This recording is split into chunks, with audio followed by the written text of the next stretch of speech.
¿Son los sueños solo nuestros sueños? ¿O son acaso también símbolos, alegorías de esas realidades internas, de esas emociones que cargamos dentro de nuestro corazón? ¿O son quizás, tal vez, símbolos de una realidad social y política que va mucho más allá de nuestro propio ser? Mi nombre es Diego Arboleda y estas son las meditaciones literarias.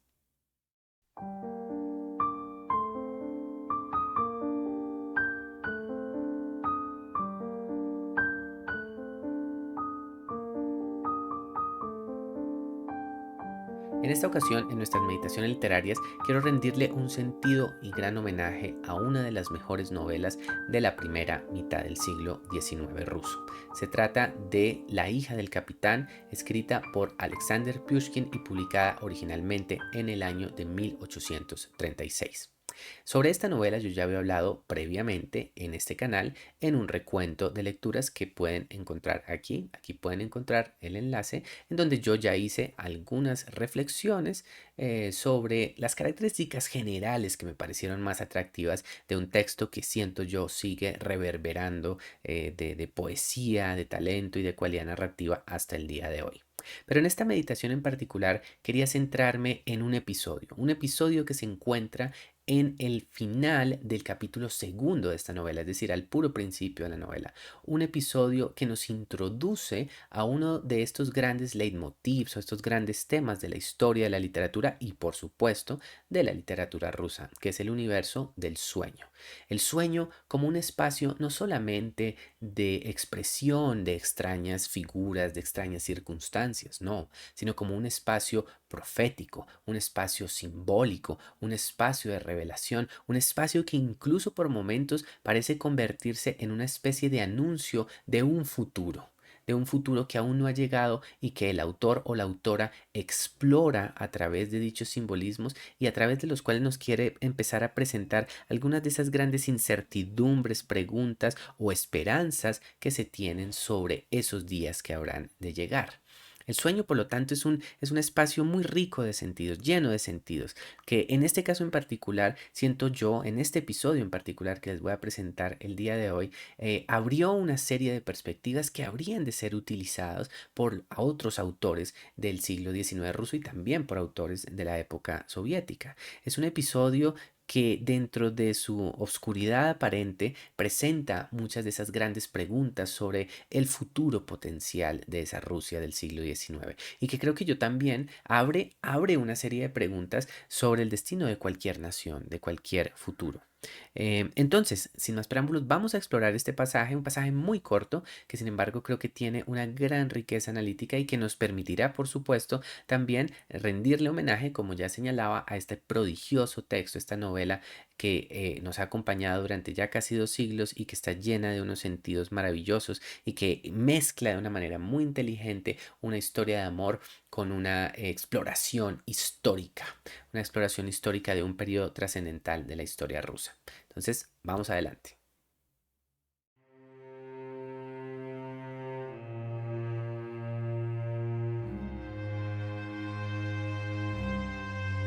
Tuve un sueño que nunca pude olvidar y en el que hasta ahora veo algo profético, cuando comparo con él las extrañas circunstancias de mi vida.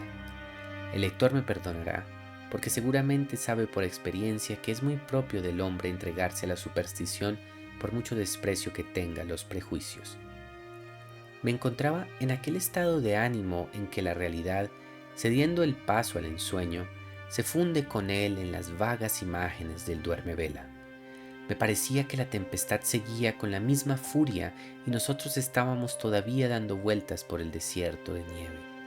De pronto vi una puerta y entré en el patio grande de nuestra casa. Mi primer pensamiento fue el temor de que mi padre se enfadara conmigo por mi regreso involuntario al redil familiar y lo tomara por una desobediencia intencionada. Salí intranquilo de la kibitka y vi a mi madre, que me recibía en la puerta con una expresión muy afligida. Habla bajo, me dice. Tu padre está moribundo y quiere despedirse de ti. Sobrecogido por el miedo, la sigo al dormitorio. Veo que la habitación está débilmente iluminada y que junto a la cama hay gente con expresión triste. Me acerco a la cama sin hacer ruido. Mi madre levanta la cortina y dice: Andrei Petrovich, ha llegado Petrusha. Ha vuelto al enterarse de tu enfermedad. Dale tu bendición. Me arrodillé y levanté los ojos hacia el enfermo. Entonces, en lugar de mi padre, vi que en la cama estaba un mujik con barba negra que me miraba alegremente. Me volví desconcertado a mi madre, diciéndole: ¿qué significa todo esto?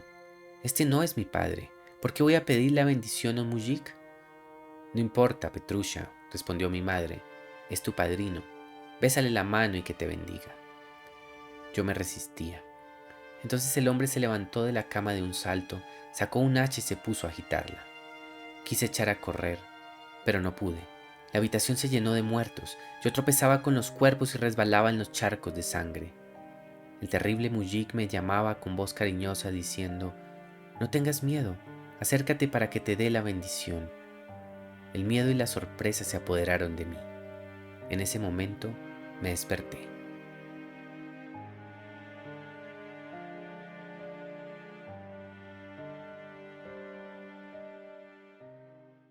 Este fragmento que acabamos de escuchar es uno que puede ser leído en muchos sentidos. Por un lado, puede ser visto como la piedra fundamental de la construcción narrativa de la novela. Por el otro, puede ser visto como una especie de reflexión poética, filosófica, simbólica, incluso tal vez un poco distópica, a través de la cual Pushkin quiere hacernos reflexionar sobre los potenciales futuros trágicos de su propia sociedad. Y no solamente de su propia sociedad, argumentaría yo. Lamentablemente, siento yo que este pasaje sigue resonando de formas muy potentes para muchas sociedades contemporáneas. Ya les trataré de presentar por qué. Antes de comenzar el análisis como tal, debemos tener en cuenta dos detalles. Uno, la importancia que siempre tuvo dentro de la literatura rusa la construcción de la fantasía, como en este caso, lo vemos en el espacio del sueño, como un método de expresión de preguntas políticas, de incertidumbres, de dudas que no podían ser expresadas de otras maneras más públicas. Y en segundo lugar, la presencia misma del sueño como un elemento constitutivo y característico de la literatura romántica, por ejemplo, en la que Pushkin creció, se formó y de la cual es parte, y incluso dentro de la misma literatura de Pushkin. Ya en una meditación previa que hice yo aquí en este canal, que dediqué al poema El Profeta del mismo Pushkin, yo hablé un poco de eso. Aquí pueden encontrar un poco de pueden encontrar el enlace para ver esta meditación. En dicho caso, la profecía y la visión casi onírica eran vistas como espacios de anunciación de la responsabilidad del artista, de ese papel que él debía cumplir, la obligación de seguir su propia senda. En este caso, en cambio, el camino va a ser un poco diferente. Entonces, vamos a descubrirlo. Entonces, comenzamos con el sueño. Con el sueño de un joven, porque esta novela, esta narrativa, está centrada en la aventura emocional iniciática de un joven. La figura, el título puede resultarnos un poco engañoso. La figura de la hija del capitán no aparece sino hasta más adelante en la narrativa y tiene un papel más activo solo hasta el final de la narrativa. Entonces, realmente la novela tiene como protagonista a un joven que en este momento de la historia, en el capítulo segundo, es un muchacho bastante ingenuo, un muchacho que sí que ha cometido muchos errores, un muchacho que en particular en este caso ha forzado a su siervo, a su esclavo realmente, que pues prácticamente lo cuida, es como su segundo padre, y a su cochero los ha forzado a estos dos personajes a lanzarse en una carrera desesperada antes de llegar a un hostal, a un hospedaje, y han quedado atrapados por una tormenta de nieve. Entonces quiero que se imaginen todo este sueño en el contexto de una tormenta de nieve que zarandea el carruaje de un joven rico que está profundamente dormido mientras sus dos siervos, sus dos esclavos están tratando de hacer, bueno, un esclavo y el otro, sí, un siervo, un campesino, están tratando de hacer lo posible para sobrevivir. Ahí ya hay un contraste, ¿no? Y no lo menciono esto así como abuela pluma o casualmente, sino como una demostración de esta desigualdad social, de esta profunda disparidad social que va a tener un peso muy importante dentro del análisis del mismo sueño. Entonces este joven está allí soñando, un sueño que se nos dice que nunca pudo olvidar. La narrativa de esta novela es una narrativa retrospectiva de una persona que muchos años después está recontando sus propias experiencias vitales, que nos está narrando su propio sentir, sus propias vivencias cuando era un joven. Entonces hay algo importante en esto, y diciente que dicho sueño siga siendo recordado después de muchos años. Un sueño que como ustedes notarán, se dice que tiene una importancia característica en las circunstancias de su vida. Pero bueno, vamos a ver que no es solamente con su vida que tiene una importancia, hay una conexión que también se expande. Y me parece también interesante que él se excuse, ¿no? Con nosotros como lectores diciéndonos que pues sabemos que es normal que el hombre se entregue a a la superstición por mucho desprecio que tengan los prejuicios. Es decir, dentro de nosotros siempre hay un elemento de mistérico, de aproximación a un mundo trascendente que ninguna posición racionalista o de ilustración o de razón puede desplazar plenamente a un lado. ¿Listo? Entonces vamos a tratar de entender también por qué para este joven resultó tan importante este recuerdo durante tanto un periodo tan grande de su vida. Entonces, él nos dice que realmente está en un espacio intermedio, ¿no? Un espacio en donde se hunden las imágenes de la duermevela y es allí donde empiezan a sugerir imágenes, ¿no? Sigue la misma tempestad, sigue esa misma tempestad que nos habla de esa tempestad de su propio espíritu, de la incertidumbre de su propio corazón y yo argumentaría también las tempestades e incertidumbres de su propia nación, de su propia sociedad en formación, ¿sí? En ese momento él parece regresar al hogar. Hay algo interesante dentro de muchas narrativas trabajan esto, que es la idea del retorno al hogar, el regreso al lugar seguro, el regreso al espacio que se considera como la semilla de la cual hemos partido. ¿Sí? Y es diciente también que en este sueño él, que acaba de partir apenas de su hogar, sueña que quiere regresar con todo lo que esto nos dice, ¿no? Que él todavía se siente confuso, perdido, incierto sobre su propio futuro y quiere regresar, como pues tantas personas, tantos como nosotros jóvenes en su momento pudimos sentir también cuando estábamos comenzando a vivir esos primeros albores de la adolescencia, esos primeros inicios de la vida, ese regreso al hogar, ese anhelo a veces también de regresar al hogar. Pero también, como puede que tal vez nos haya sucedido, dicho hogar puede tener también sus bemoles, puede tener sus elementos oscuros o trágicos que vamos a descubrir aquí también. Y de hecho, observen, el primer temor que surge es que si bien él ha regresado, tiene temor que su padre se enfade consigo por su regreso. Vemos que hay entonces una presencia masculina, una presencia paterna imponente. Una presencia que lleva a este joven incluso a pensar o a temer que su regreso va a ser visto de una forma negativa. ¿Por qué? Porque estaría yendo en contravía de los anhelos del propio padre, que en el capítulo primero del relato le ha dicho con mucha claridad que debe partir, que debe irse. Debe irse de este lugar seguro y encontrar su propia vida, entregarse a una vida militar, por ejemplo, en donde pueda encontrar, digamos, una nueva disciplina que no había obtenido en ese lugar doméstico inicial, ¿sí? Entonces hay un acto de desobediencia aparente, ¿no? Al menos dentro del sueño. Y ese temor de romper las expectativas que se han construido o que el mismo padre ha construido para su hijo. Creo que esto nos sigue resonando de forma muy diciente, ¿no? Creo que en muchos casos, seguramente en muchos casos de ustedes tal vez hayan vivido este sentir, ¿no? De estas expectativas muy altas que sus padres pueden tener para con ustedes y cómo esto se choca también con nuestros propios temores, incertidumbres, esta idea de que si nosotros fallamos y volvemos al hogar con el rabo entre las piernas, podemos ser vistos como un fracaso o seamos vistos como unos desobedientes, como sucede aquí. Entonces es un primer y muy claro plano de interpretación. Pero yo quiero que también leamos, porque, y ya les iré explicando también por qué lo veo así, que veamos esto también como una manifestación de esos retos de estas nuevas generaciones, que estas nuevas generaciones tienen dentro de la construcción de un discurso de nación, de un discurso social, de un discurso político, ¿sí? Y cómo el incumplimiento de la construcción de dichos sueños puede conducir a circunstancias trágicas o complejas. Entonces vamos a ver, explorar, ya les explicaré también por qué lo veo de esa manera. El punto es que luego él se baja de su carruaje ruso, la kibitka, se acerca a su madre y la madre le revela que el padre está moribundo, que está muriendo, ¿sí? Notemos que la figura femenina en este caso tiene un papel solamente instrumental, ¿sí? Solo es una figura que entrega un saber, en este caso una noticia. Tu padre va a morir, nada más, ¿sí? Muy diciente también sobre esa posicionamiento pasivo de las figuras femeninas, al menos dentro de la primera, o bueno, digamos los primeros 2/3 de la narrativa de esta novela, ¿no? Entonces en este caso es como una comunicación entre un padre y su hijo. Y esta madre está diciendo como tú tienes que cumplir una labor, tu padre está muriendo, quiere despedirse de ti. Imaginémonos el peso de esto, ¿no? La idea de la despedida de nosotros, de nuestros propios padres, ¿sí?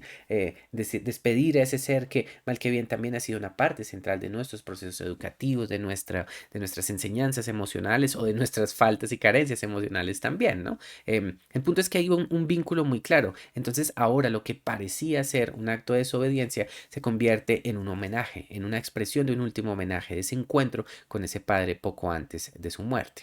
Entonces, nuestro narrador cuenta cómo, atrapado todavía por el miedo, porque ahora el temor no es solamente la desobediencia, sino el temor de la muerte de ese ser amado, se dirige al dormitorio, es decir, entra en el espacio doméstico. Vamos a ver ahorita en un momento también cómo lo doméstico y lo social se entremezclan de maneras muy interesantes. Entonces, entra en ese lugar. Todo el mundo está profundamente triste, todos los siervos, esclavos, que eran pues quienes manejaban o cuidaban estos territorios en esta época antes de la emancipación de los siervos que tuvo lugar en Rusia al menos en el año de 1861. eh, entonces se acerca a él y allí la mujer también dice, pues ha llegado tu hijo, ¿sí? Ha llegado tu hijo, dale tu bendición. Por supuesto, esto nos puede evocar un montón de imágenes religiosas, ¿no? Creo que esto también posiblemente a ustedes les evoque esto, ¿no? La despedida de este padre, de este hijo, que está a punto de fenecer y que pide esa última cercanía. Entonces allí se acerca este joven, que por cierto es Petrushka, es decir, Peter, Piotr, de la misma forma que su padre se llama Andrei y su abuelo se llamaba Petrovich, con la idea de entonces de una sucesión y de una herencia cultural que se está manteniendo. En ese momento el joven se acerca, mira al enfermo y para su sorpresa descubre que en la cama no está su padre, sino un mujik, es decir, un campesino, es decir, un hombre de otra clase social completamente diferente. Y lo que hasta este momento se nos había revelado o se nos había presentado como una manifestación, al menos parcial, de los temores que un hijo puede tener con su padre, las dificultades de las relaciones filiales, de estos a veces pequeños traumas cuasi freudianos, ¿no? Que podemos tener también a nivel doméstico dentro de nuestro propio espacio familiar, súbitamente adquiere otro valor, adquiere un valor sociopolítico, un valor cultural mucho más complejo. ¿Por qué? Porque el mujik era dentro de esta sociedad profundamente estratificada de su época, era visto como un esclavo prácticamente, un hombre que ni siquiera pertenecía, digamos, ya propiamente como a un orden social, era vista casi como un ser entre humano y animal, ¿sí? Un ser que era profundamente menospreciado y que por supuesto nos ayuda a entender también el porqué de muchos estallidos sociales y políticos de la Rusia de su época. Entonces, ¿qué nos puede querer decir esto? El acto de que el padre se vuelva el mujik. Ja.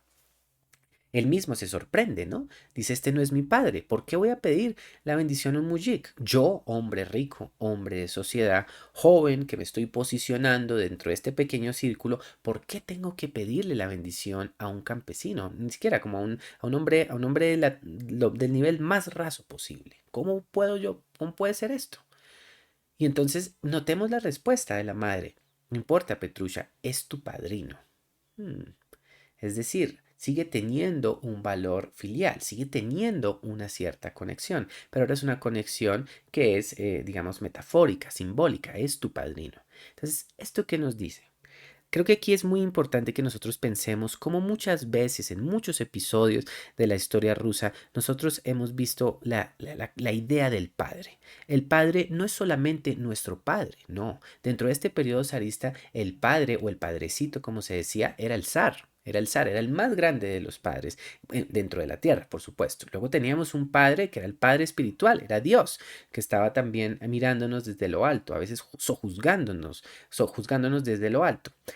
Pero por supuesto también teníamos otro padre comunal, un padre colectivo que era el pueblo en sí mismo, el pueblo del cual yo era parte y al cual yo también tenía que pertenecer, ese pueblo que tenía un vínculo tan estrecho con su zar, al menos obviamente dentro de esta visión simbólica, en donde uno y otro se comunicaban de una forma única, en donde uno y otro eran las dos piezas esenciales de la construcción de una nación. Entonces, la idea, digamos, del joven que también regresa a su pueblo, que se comunica con su pueblo, se manifiesta aquí de una manera muy patente. diferente. Aquí, por lo tanto, tenemos entonces por un lado al padre físico y por el otro ese padre popular, si se quiere, ese padre colectivo que es ese pueblo al cual muchos progresistas, muchos liberales, muchos eslavófilos, es decir, seguidores de una tendencia en defensa de los derechos e intereses del mantenimiento de los intereses de una tradición rusa sobre una tradición europea, todas estas personas abogaban muchas veces sobre el regreso a un presunto origen, sobre la importancia de que las élites se conectasen de nuevo con precisamente este universo colectivo campesino, con ese otro gran padre, ¿sí? Que era el pueblo. ¿Ok? Entonces es muy diciente. Siento que eso es yo también lo que aquí Pushkin nos quiere aludir, la importancia de que incluso estas élites se conecten con un universo popular, regresen a ese universo popular. Y ya sé lo que seguramente estarán pensando, no hay en esto entonces una tradición populista, no hay una parcial ingenuidad, no hay una simplificación tal vez. Ahí estos matices que estoy mencionando se van a ver a continuación. Entonces, este joven se acerca ahora y de forma muy potente, descubre que el hombre se levanta, ¿sí? Y empieza a agitar un hacha. Pero bueno, antes de llegar a eso, quiero señalar que nuestro protagonista se resiste. Se resiste. ¿Qué nos dice eso también, no? Se resiste a que ese poder, a ese nuevo poder quizás que pueden llegar a ejercer las fuerzas populares, tome una fuerza, tome una agencia. Él se niega a subyugarse ante ese nuevo poder. Entonces ahí viene una pregunta que yo ya abro también a un campo sociopolítico, cultural, la importancia de un diálogo permanente entre unas élites y una fuerza popular. La importancia de que estos dos universos, lejos de estar separados, se comuniquen constantemente y en donde muy probablemente también se dé un espacio para que exista un diálogo permanente y una comunicación en donde algunas mismas figuras populares puedan convertirse también en figuras políticas que tengan una agencia, ¿sí? Es clave eso, es clave eso. Y me parece, por lo tanto, muy diciente que este joven en este momento de la narrativa no se quiera acercar, no tenga miedo de aceptar esa realidad. ¿Sí? Y es por eso muy diciente que después de esa resistencia, ahora sí observemos este acto del hombre que se para con un hacha y se pone a agitarla, ¿sí? Como en un acto de violencia. Súbitamente el espacio doméstico, el lugar que nosotros creíamos seguro, se revela como un espacio que está totalmente imbricado, totalmente conectado con un contexto político, con un contexto social, con una insatisfacción social de unas clases populares que no están satisfechas, que ejercitan su violencia, que demuestran su desprecio ante el desprecio que han recibido previamente. ¿Sí? Se pone a agitarla. Este joven en el sueño quiere echar a correr, pero no puede hacerlo. Y vemos súbitamente cómo este ser, este hombre que parecía yacer allí, que parecía estar al borde de la muerte, de pronto adquiere una fuerza colérica, asesina, homicida. Esta evocación del hacha, no sé si a ustedes pues también les evoca un poco a Raskolnikov, a Crimen y Castigo también, ¿no? La presencia del hacha, el homicida. Quizás de aquí también Dostoyevsky consciente o inconscientemente tomó un poco la idea, pero bueno, surge esta idea de esta figura popular agresiva, colérica, que lo aniquila todo, que destruye plenamente este mundo y solo deja, nos dice, cuerpos, charcos de sangre, ¿sí? Y esa imagen, creo que ya nos evoca algo muy diciente, ¿no? Nos evoca este ánimo revolucionario, este ánimo de ruptura, este deseo de decir yo ya no tolero más estas violencias a las cuales he sido sometido, estas vejaciones que he tenido que soportar durante siglos. Y es aquí donde nosotros podemos entroncar este tema privado, individual de la novela con el tema político que también la permea, porque La hija del capitán, como mencionaba también en mi recuento de lecturas, es un texto histórico, es una novela histórica. Es una novela que pretende acercarnos al periodo de finales del siglo XVIII, cuando hubo una importante revolución de un cosaco llamado Pugachov, ¿sí? Pugachov, un importante líder que trató de oponerse al control de Catalina la Grande y que terminó siendo ejecutado, pero que más allá de su ejecución demostraba esa permanente insatisfacción de varios grupos, de varias etnias, de varias fuerzas políticas, religiosas, culturales que se oponían a ese control cada vez más férreo, cada vez más centralizado de los zares de la familia Romanov, ¿sí? Entonces, en ese choque, aquí es donde es a través de ese choque que nosotros podemos entender mejor esta narrativa. Y podemos empezar a preguntarnos también qué era lo que Pushkin nos quería señalar, qué nos quería sugerir a través de esta imaginería tan violenta, de este cuerpo yacente que súbitamente se convierte en una fuente de sufrimiento y de destrucción. Mi lectura, mi interpretación es que esto tiene que ver también con una especie de advertencia, un señalamiento que Pushkin hace a esas élites a las cuales él mismo pertenece. Esas élites que muchas veces han negado o no han querido ver las necesidades de una sociedad. Y esas élites que en su ceguera, en su pretensión incluso de que ese pueblo ya no está solo dormido, sino prácticamente muerto, es una criatura que obedece, es un ser pasivo, se encuentra por el contrario a puertas de un estallido. Es una advertencia para que dichas élites reconozcan la valía de esa fuerza popular con el riesgo de que si no lo hacen van a sufrir una terrible caída, va a haber una gigantesca revolución, una muerte. Y por supuesto, yo sé lo que estarán pensando, claramente. Qué increíble es pensar que un texto que se escribió en 1834-35, publicado en 1836, ya parece estarnos evocando de una forma así, distópica o trágica, o no sé, o sea, violenta, esas futuras revoluciones que habrían de afectar a Rusia. Es muy diciente. Eso nos demuestra, más allá de esa cualidad profética de Pushkin, que es lo primero que nosotros podríamos llegar a admirar, la profundidad de esa injusticia y esa desigualdad social que se había mantenido durante tantos siglos, durante tanto tiempo, y que por lo tanto no debía extrañar a nadie que estallase eventualmente, casi un siglo después, digamos casi 80 años después, en una revolución popular o que pretendía ser popular, en donde pues se fortalecieron clases populares. ¿Sí? Una cosa muy diciente. Esto nos demuestra que las semillas de ese caos, de esas crisis, ya estaban aquí sembradas. ¿Sí? Y observen, quiero cerrar también el análisis de este fragmento con esta idea de que el mujik se acerca y dice con voz cariñosa, no tengas miedo, acércate para que te dé la bendición. Y en nosotros existe esa ambigüedad. ¿Será que este mujik está por un lado haciendo tal vez un engaño, está engañando al narrador, está siendo amable, está usando una lengua de serpiente, no una lengua viperina, pretendiendo decirle las cosas más bellas con el objetivo último de seducir a su enemigo y destruirlo? ¿Es esa una posibilidad que lamentablemente también es muy cierta y hemos visto muchas veces, ¿no? Dentro del universo de la política, cuando justamente se establecen esas fuerzas, esos poderes y políticos venden todo tipo de maravillas escondiendo pues objetivos un poco más oscuros.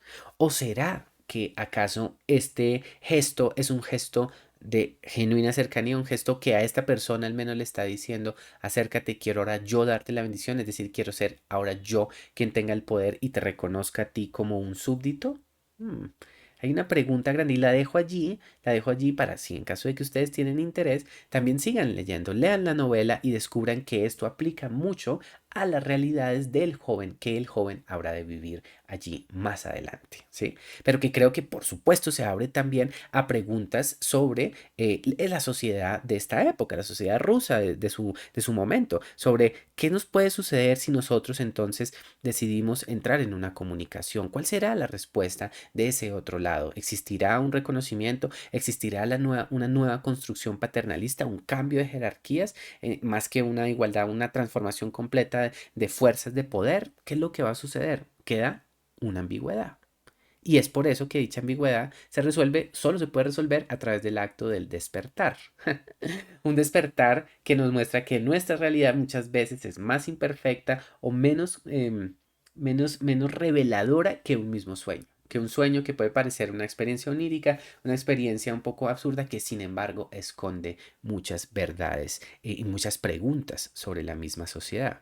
Preguntas que el mismo Pushkin, como señalaba, legítimamente expresa a través de este espacio para escapar a posibles acusaciones de la censura, para aludir muchas de las mismas ideas liberales, progresistas, esas mismas preguntas que su generación de jóvenes se estaba preguntando en ese momento y que unos 10 años antes de la escritura de esta novela habían visto un trágico resultado en la opresión que habían recibido los decembristas, que eran un grupo de jóvenes de élite con tendencias parcialmente liberales, que habían querido generar un cambio dentro de la corte, no tumbar ni mucho menos la corte zarista, y que habían visto una brutal oposición y habían sido o ejecutados o exiliados a Siberia. Entonces ahí es donde está la pregunta. Un Pushkin un poco mayor también se pregunta sobre cómo puede presentar estas grandes preguntas liberales, estas grandes incertidumbres, y nos deja a nosotros el papel de tratar de descubrir cuál habrá de ser ese último sentido que habrá de revelarse. Potente, ¿no? Y bueno, y así llegamos al final de esta meditación. Pero antes de cerrarla, por supuesto, me parecía muy importante que nosotros tomásemos este fragmento y ahora lo explorásemos dentro de nuestros propios contextos, nuestras propias vidas, nuestras propias sociedades. Allí es donde podemos convertir la literatura también en un ejercicio de reflexión, de meditación sobre nuestra realidad. ¿Y es acaso esta advertencia que nos hace Pushkin no una advertencia que puede resonar en muchos contextos?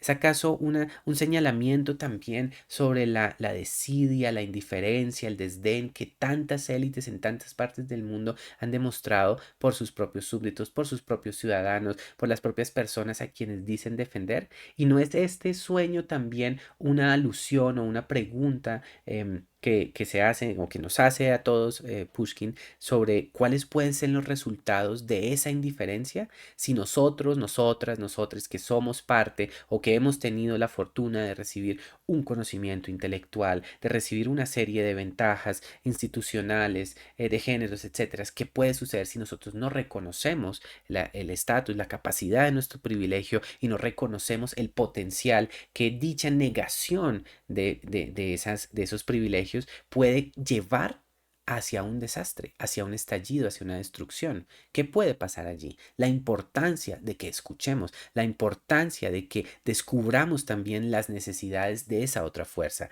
de ese ser yacente, aparente, caído, que parece estar al borde de la muerte, que sin embargo, de un día para otro puede revelarse como un ser que exprese con toda su fuerza, su ira, su desesperación, y que busque un cambio total, un cambio en donde todo el mundo caerá. Todo el mundo habrá de desaparecer, sean los inocentes, sean los culpables, todo el mundo habrá de desaparecer porque fueron parte inconsciente o no consciente o sí, o consciente, perdón, de estas mismas élites, de estos mismos juegos de poder.